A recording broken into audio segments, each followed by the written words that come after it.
Hi everyone, welcome to our Athletic Skills podcast, and today I've got Guy or Mr. Guy. Thank you very much for joining. Thank you very much for having me, Isaac. So Guy is a strength and conditioning coach at collegiate school in Bristol. So Guy, I just want to give a little background on yourself and then why you became a strength and conditioning coach in a school, because it's something different to we've had on in the past where people worked within a sporting scenario. Yeah, so I think I left school and I've always thought I wanted to be a PE teacher. Took a few years out to fully decide that. Went and did my undergrad in sport and exercise science at Nottingham Trent. From Nottingham Trent, I went and worked in a school in Surrey at Charterhouse as like a sports graduate, kind of I'd say the prior to becoming a PE teacher, that kind of step before you go for your PGCE. I then went to Oundle School near Peterborough for a year, did the same sort of thing, but I realized I wanted to specialize more towards S&C. So I looked at doing a master's, did that through Cardiff Met, and I had a placement at West Ham Academy as well throughout that whole year, which kind of really narrowed my focus. Always been around youth athletes, and there was a job that came up at collegiate and I thought I'd apply for it. And I basically just creating the bare bones of a structure that wasn't really there before. So that's where I'm at now. So you just created, so strength and conditioning didn't really happen before you arrived at this school then? I think that kind of dabbled in it a bit, but there was no kind of strong foundation of this is S&C, this is how it's now going to be incorporated in the PE curriculum. How can we foster a kind of an environment that's going to make the individuals at this school holistically better? And that's S&C as part of that journey now. So I want to go through your thought process then when you first arrived at the school in terms of, did you analyze what sort of the situation was going on at the moment? Were you the kind of factoring how I might start to implement some sort of strength and conditioning into the school setting? Yeah, that was actually exactly it. So luckily I finished my placement at West Ham a little bit early for this job. So I arrived in the summer term of, when was it, 2022, I think it was, in the summer term. So I had the whole of the summer term. I sat back a bit, relaxed, took in what's going on, what's happening with kind of the scholar sessions. So the kids that get money off to go to the school, but then also what's happening in around the kind of PE lessons, the game sessions and all of that. And took it all in that first term. And then I had the whole summer to prep and analyze and go, this is how we're going to now hit the ground running. So working with youth, you mentioned youth athletes or kids as a whole, within a school setting, you're going to have quite a large range of abilities and people's buy-in in terms of their fitness compared to be working in an academy or in a sporting scenario. So how did you initially go around making those first few steps in when you want to implement some sort of strength and conditioning into such a wide range of abilities? Yeah, so the big win for me was the kind of not the PE session, the game sessions and sport development sessions. So the way that it works at the school is each year has their it has their athletic development sessions throughout the day, not just in an afternoon or on Tuesday, Thursday. That's the seniors. So the younger ones, you're probably delivering 3 or 4 hours within the school day to different age groups. And of course, like you say, the varying level of mixed abilities in that school means that you've got to cater towards what's happening with each of those individuals. Like you say, the interest in some of them might not be as great as others, and it's making it fun and enjoyable to begin with. So when I first came in, I said, I want our sessions to be fun because kids are going to want to do it if it's fun. But then also just keeping it short, like their attention span, because of the different levels of interest, ability, and effort that the kids are going to put in throughout those ages, their attention span. So keep it short. Communication, you need to keep it simple, and then catering towards all levels, keep it sharp. So that's the structure at the moment now. Keep it short, keep it simple, keep it sharp. And that hopefully encapsulates the whole array of kids. So you mentioned how you're delivering some sort of athletic development sessions. So what do these sessions look like that's different to maybe the PE lessons or the games that they're doing? Let's start with the younger ones, like what the sort of the differences are that you're looking at. So the difference with the younger ones is it's a bit more unstructured. There'll be an end goal, but how they get to that end goal is a little bit up to them. So for the year 7s, in a sense, I'll have a few scholars in the gym, and with them, it's right. The end goal is you need to get from A to B. How you get there, I don't mind.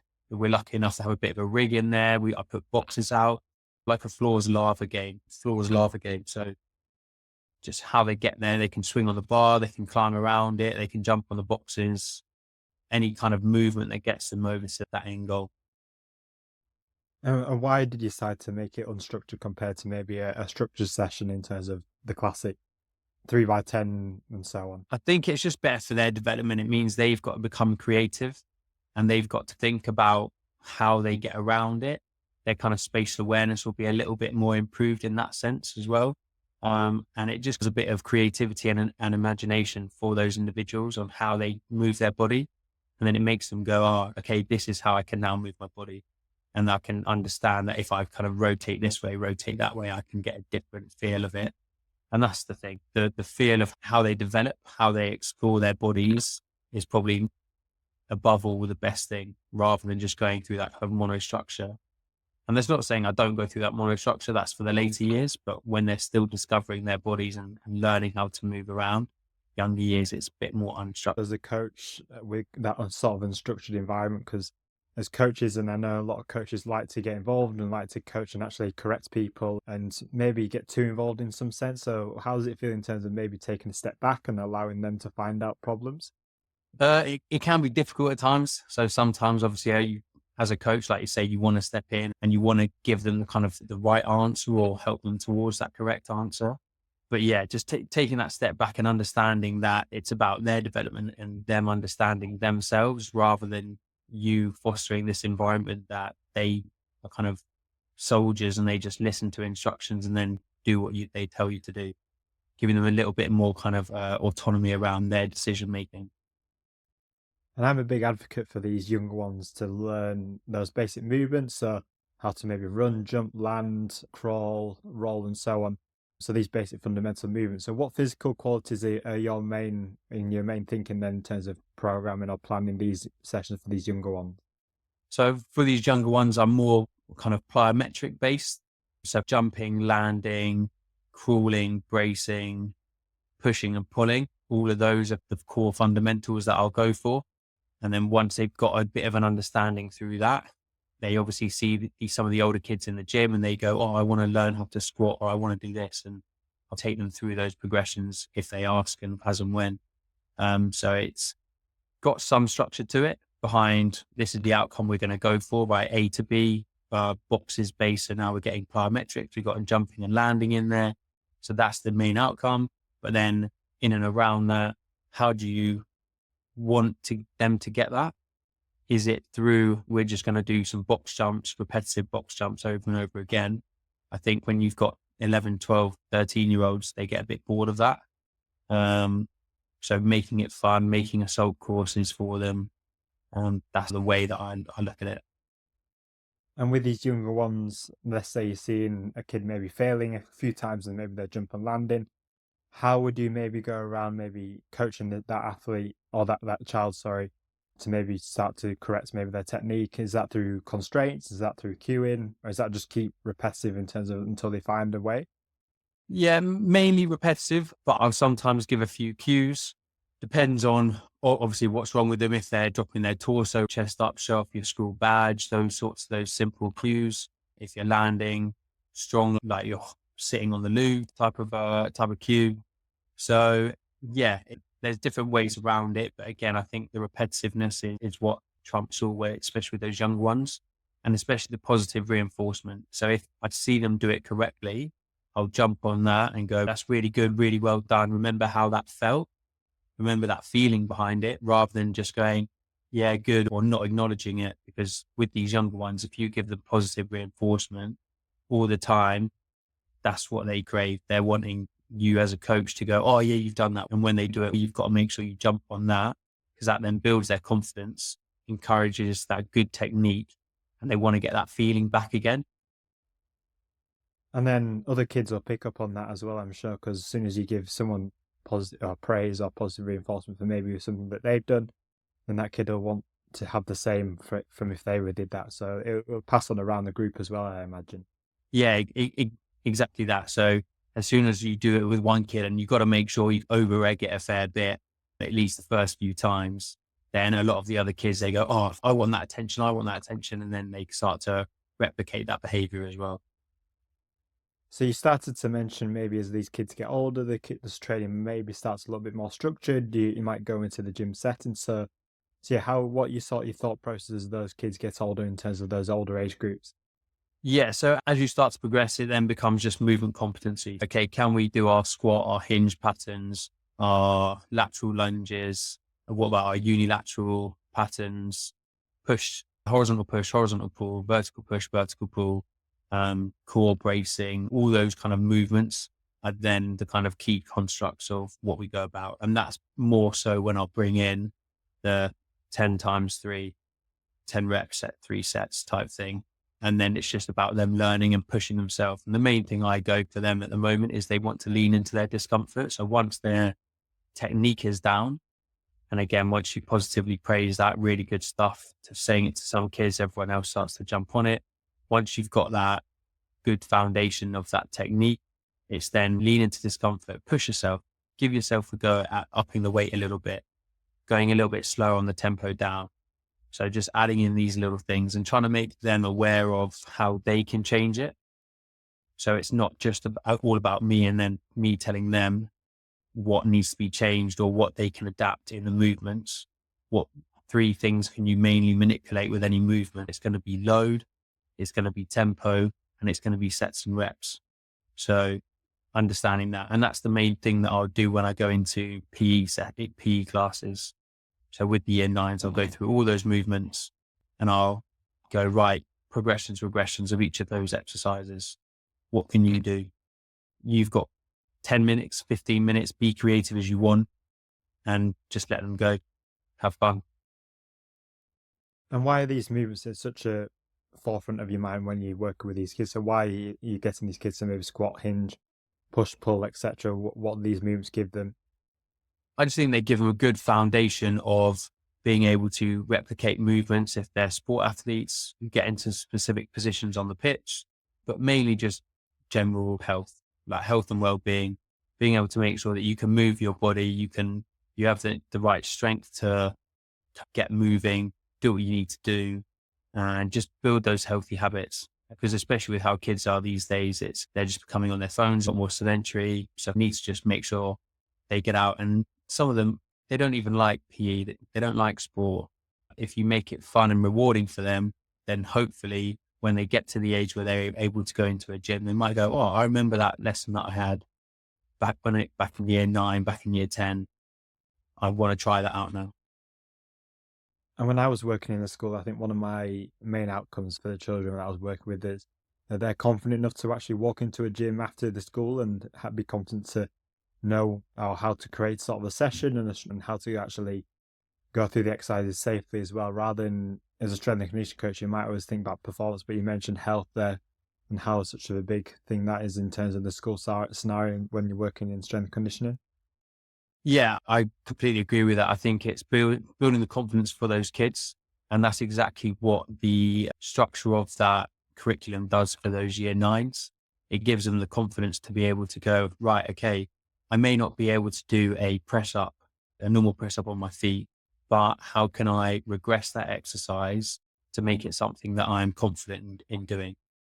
And then, like you say, when I come into the gym after school or I end up joining a gym outside of school, what can I do to be able to go and do that exercise in that gym, in that facility? It doesn't have to be a muscle up. It doesn't have to be anything fancy. You can do banded pull-ups. You can do eccentric pull-ups, whatever fits for you. So how are you actually working with, let's say, PE teachers, and how is it your sessions maybe combining with the PE lessons or the games lessons that these kids are doing? Is it the complete 2 separate programs, or are you working quite closely together in terms of getting the same outcomes? We work quite closely together, especially for PE, gym-based and pitch-based. So pitch-based is something that I've been working on this year, which has been taking massive strides forward, which is really good. But gym-based stuff is, I basically have a 6-week program where each week we'll go through a horizontal push, progressions, regressions, vertical push, regressions, horizontal pull, vertical pull, squat patterns. And then at the end of the 6 weeks, we'll then go, you and I are going to create a program, something that you are comfortable doing, an exercise from each of those movements, and you're going to create your own program. And we go through what rep ranges might you do, what is the agonist, antagonist muscle, making sure that they build up some knowledge base as well, especially if they're wanting to take PE. right, what does eccentric, concentric mean, flexion, extension, all these different terms. So we're not just providing them with a movement, we're also giving them the knowledge behind it. What muscle does it work? Uh, what is it doing? Why is it beneficial to basically moving in that way?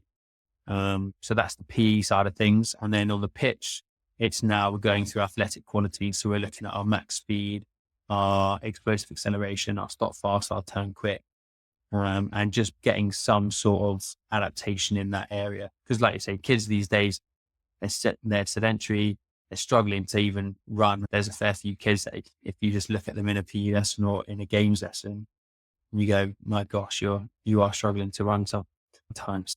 Yeah, getting after that is definitely key as well. And you mentioned how there's such a wide range of abilities in these sessions. So quite lucky in an academy setting in sport that people are maybe quite competent in their movement or have some sort of competency. So how do you maybe go around structuring or coaching your session when you've got a scholar in there, but you've also got someone who has literally no interest in PE and in fitness? How do you go around making sure everyone's engaged and has something to work towards? Yeah. So if I take the other side of this now, if I go pitch based, it's difficult. And like I said, you want to keep it short, keep it simple, keep it sharp, especially when you're out on the pitch, you've got 30 odd kids. You want to make sure that you keep everyone interested. So nice, short, sharp, right? We're coming up. And what I do now is we go arrival activity. So they come down in dribs and drabs. So you might have 4 or 5 down there and you can't really start your proper kind of pitch session with only 4 or 5 kids when you're still waiting on 25. So it's right, we'll come down, little arrival activity. So it's a sport specific skill. So it might be, let's say, take hockey, for instance. Can you dribble with the ball, but bounce it up a few times as you're running? Can you do that at speed? Can you just do it standing still, let it bounce, it up, that sort of thing? So something different for them to learn. Then we'll go skill development. So let's say we're going explosive acceleration. We might do wall drills. So we'll just do those kind of wall drills, maybe switches, maybe exchanges, depending on the year. I make them learn a new skill. Why is it important? Keep that short and sharp, and then we'll play a game. So favorite one of mine is the little tic-tac-toe game where you run 10 meters, drop a bib down, run back, next person, you're trying to get 3 in a row. So yeah, just keeping it short, having that arrival activity, then going on to that skill development, then having that game that you're going to link to that athletic quality. And hopefully by keeping it short, sharp and simple, the kids that are not into it actually find out that they do get into it because it's so quick. They don't think that it's something they don't like, if that makes any sense.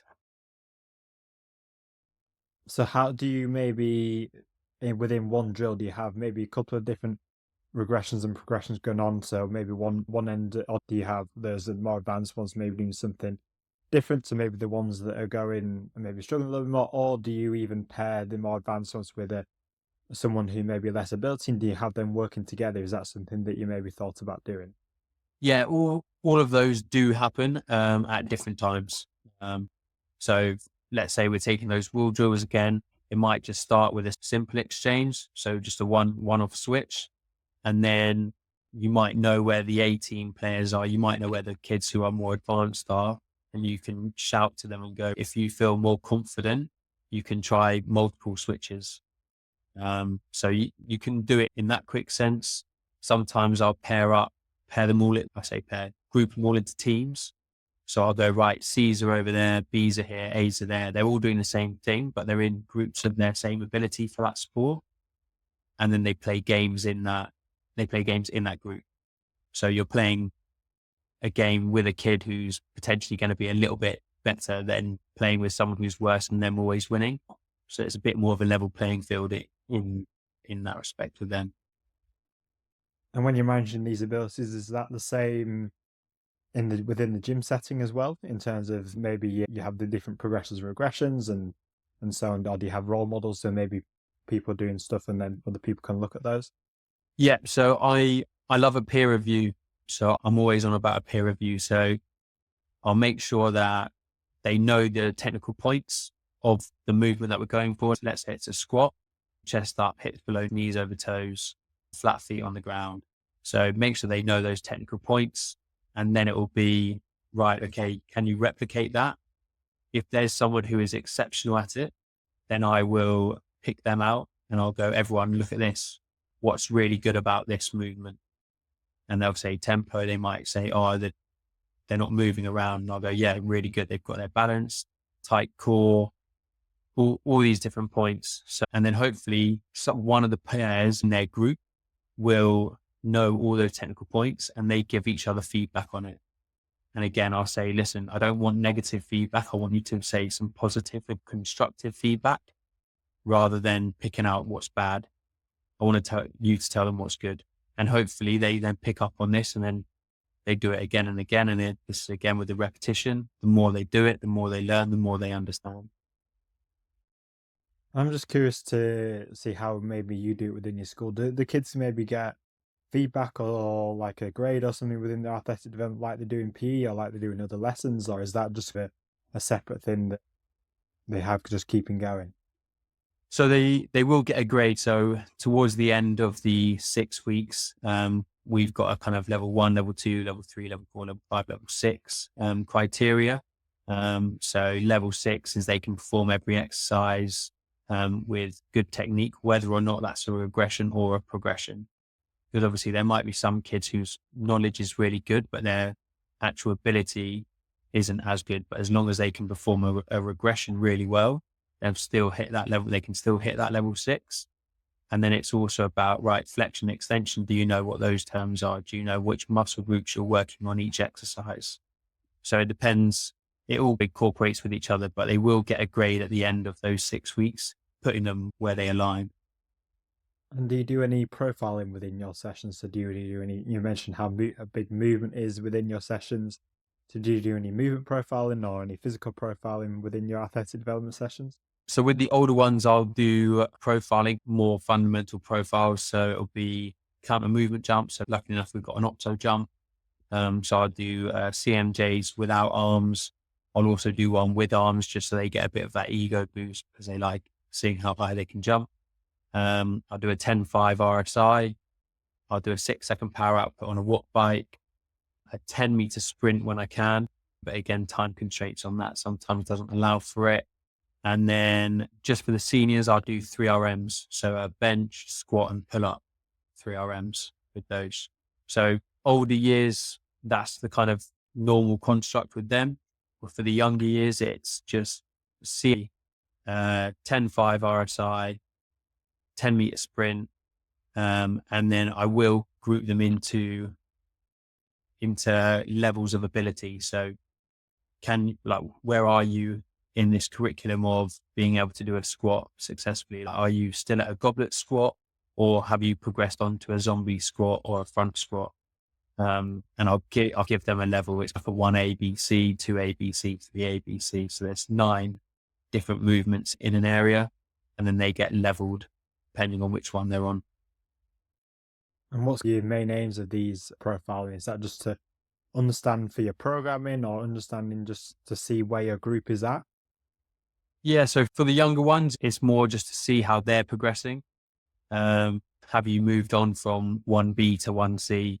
Have you moved on from your goblet squat to your zombie squat to your front squat? Where are you? And we can track their progress through that. With the older ones, it's a little bit more performance based, but again, it's more just for them to see, so then they can see that they're working hard and they're progressing and their consistency. So yeah, that's a way that I'll go about with those two. That it's not, you've been stuck on 100 kg bench press for however long. That's a negative mark. It's right. How can we progress that? Where are we stuck at the moment? Where do we need to improve from? And then we can go, okay, our squat is big enough or our CMJs are lacking a bit. Let's get that explosive power going. So one last point, and I think we spoke around before we spoke on this podcast, was around warm-ups. And one of the things that was around how you're maybe changing or looking to change sort of the norm of older warm-ups in terms of maybe the RAP protocol, or maybe that's like just jogging around and then doing the stretching. So how are you looking to maybe change those old habits that maybe some of the teachers that you work with or coaches or just in general implementing some sort of effective warm-up? Yeah, so my warm-ups, like I said at the start, I went from me just observing, and it's a tricky one because obviously teachers in a school, you come from one lesson, you're straight into the next. What's the easiest thing to do? Okay, kids run around a pitch. There's your raise.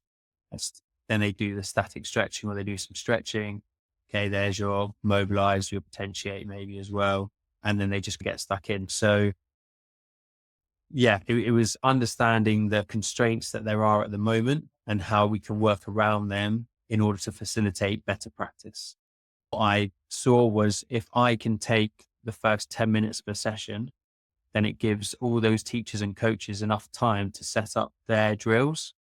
So there's no kind of wastage of time anywhere. So we can be as efficient as we need to be, especially when kids have to get changed at the start of a lesson and at the end of a lesson. It leaves us with a very short amount of time. And if the kids are waiting for the drills to be set up, then we just run out of time even more. So I went, let's still raise their heart rate. With the younger ones, it's a lot more just game based. So different types of games. So it might be sharks and fishes. It might be a bit more of an invasion game. It might be tag sprint games. It might be bib tag, chain tag, different types of games to just make the kids move, raise their heart rate up a little bit. They'll get a little bit of potentiation, bit of mobilization in there as well, a bit of activation, everything that they need to get going. But I'm not too fussed about the technique on them because I haven't really known any year 7 kids to ever pull a muscle. So it's just get them running around, let them have fun, and then they can get into their drills. So that's more kind of the fun foundations with them. Then year 8, it's the fun with the foundation. So you start to put in a little bit more technical basis. So you might start to go, okay, let's learn some main marches. Can you march? And then again, this is where the skill development comes in. So you've got your arrival activity, then your skill development. So it might be your A marches, it might be A skips, it might be fast scissors, scissor bleeds, so whatever it is. And then you might finish with a game. If you're looking at a max speed game, it might be where you're trying to chase your partner 20 meters in front of you. So you're in pairs, you've one of them a bit of a head start, shout go, they both got a race and you've got to try and catch your partner. Those sorts of things. Year 9, training more with foundations again. So going even more technical basis. So it's a little bit more boring for them in a sense, or it can be with the year 9s, just because you're trying to get that technical understanding into their brains. But again, keep it simple, keep it short, keep it sharp. And then 11 plus, you're looking more performance side of things. So in those warm-ups, it's right, we're going to raise the heart rate, play a little game, bit of activation, pogos, CMJ, single leg hops, any laterals if we're going for a change of direction day. And then we're into kind of scissors, A skips, A marches, all those kind of normal technical movements again, wicket running, all those sorts of things that we can adapt a little bit to get that performance increase. And I always relay to coaches around use warm-ups as your time to actually make an impact. Like you mentioned, a lot of movements there within your warm-ups, and this is the time to actually make an impact in some sort of physical quality. If you've obviously you're short on time or you don't want to lose time on your technical aspect, I feel the warm-ups are a great time to do that. Plus, one of the big things you mentioned there was around the fun element. So if your warm-up starts off slow, a bit boring, then that's going to trickle into your main session. So if you can really create energy and engagement through that warm-up, then that can then trickle in to make the whole session the same. Yeah, exactly. And like you say, it's just basically micro dosing those kind of attributes, little and often, get them in. Because I probably see each year group maybe twice, sometimes 3 times a week, which is really good. So suddenly I've got an extra half an hour with each age group. Right, let's microdose some of those techniques in there. Right, we can get after those athletic qualities. We've got another 30 minutes to get after those. Make it fun and engaging, get them going. And there's always days, like you say, where my energy is lacking a little bit. And then I reflect on that session and I go, I can tell that session was a little bit down because I didn't start it with a bit more of an oomph. Mhm. Guy, if a PE teacher was listening to this, or maybe a sports coach with working with younger athletes, can you just give him maybe 3 main reasons why they should start to implement some sort of athletic development into their session? what the main outcomes they're going to get from that? Yeah. So I think, first of all, you've got to be able to cater for the different levels of ability. So as I said before, keep it short, keep it simple, keep it sharp.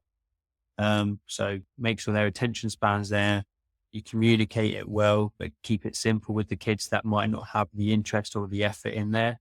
And then keep it sharp with what you're doing. Don't make it too complex for all those levels of ability.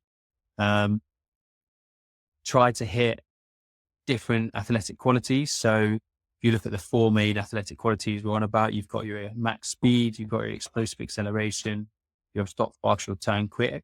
So change your sessions up to try and hit those criteria, and you can group them as well. So you can go max speed and explosive acceleration in one day, and then your stop fast and your turn quick in another day. And you can cater towards that.